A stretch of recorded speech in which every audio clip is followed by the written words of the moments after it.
अगर आप भी हिंदू हैं और अगर आपने भी भारतीय जनता पार्टी को वोट दिया है तो आप समझ लीजिए शंकराचार्य के मुताबिक आप किस लेवल के हो, क्योंकि आपको बता दें कि भारतीय जनता पार्टी ने चुनावी चंदे में उन कंपनियों से भी चंदा लिया है जो कंपनियां मांस वगैरह एक्सपोर्ट करती है। तो आप कृपया एक बार शंकराचार्य की ये बातें जरूर सुन लीजिए। धिक्कार है,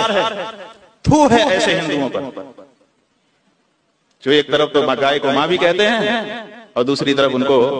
काटने वालों को वोट भी देते हैं और आनंद से रहते हैं। ये बताओ, तुम कहते हो मुसलमान अच्छे नहीं होते, लेकिन मुसलमान जिसको माता कहेगा क्या उसको कटने देगा? तुम कहते हो ईसाई अच्छे नहीं हैं, क्या कोई ईसाई जिसको माता कहेगा उसको कटने देगा? उसके मांस का व्यापार करेगा, थैली भरेगा उससे?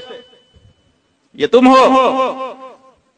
तुम माने तुम्हारे बीच के ही लोग हैं और उनमें तुम भी सम्मिलित हो, क्योंकि तुम भी आंख बंद किए हुए हो, अपने आप को हिंदू कहते हो और जिसको मां कहा जाता है उसके मांस को बेच के व्यापार कर रहे हो। बहुत मतलब लज्जा आती है, अपने आप शर्म आती है कि हम ऐसे समाज के आचार्य। तो आप समझ रहे हो, ये जो शंकराचार्य है ये अविमुक्तेश्वरानंद है और आप सबको पता कि हिंदू धर्म में शंकराचार्यों का ही पद सबसे बड़ा होता है और देश में केवल 4 ही ऐसे मठाधीश है, उनमें से एक है ये शंकराचार्य अविमुक्तेश्वरानंद, जो सीधे सीधे आरोप लगा रहे हैं कि जिन्होंने ऐसी सरकार बनाई है या जिन्होंने ऐसी पार्टी को वोट दिए है जो कि मांस बेचने वाली कंपनियों से चंदा लेती है। तो इससे आप समझ सकते हैं कि यह सीधा सीधा आरोप भारतीय जनता पार्टी पर लगा रहे हैं अविमुक्तेश्वरानंद, क्योंकि आपको पता कि जब ये चंदा धंधा वाला खेल आया था और जब बॉन्ड वाला जो वो सिस्टम चला था, आपको पता कि एसबीआई में जो हुआ था सब कुछ, तो भारतीय जनता पार्टी को सबसे ज्यादा चंदा मिला था और कुछ कंपनियां ऐसी भी थी जो कि ये गाय का मांस वाला काम करती है। और शंकराचार्य सीधा सीधा आरोप लगा रहे कि ऐसी कंपनियों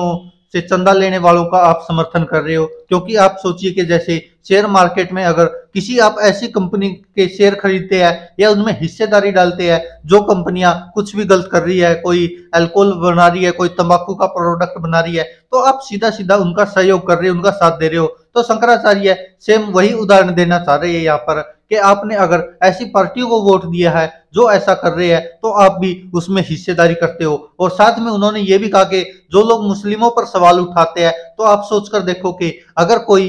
एक तरफ तो आप गाय को मां कहते हो और ऊपर से ऐसी पार्टी को वोट दे रहे हो जो ऐसी कंपनियां चला रही है जिनके जरिए गो हत्या होती है या अन्य और भी जीव जंतुओं को मारा जाता है और वो पार्टी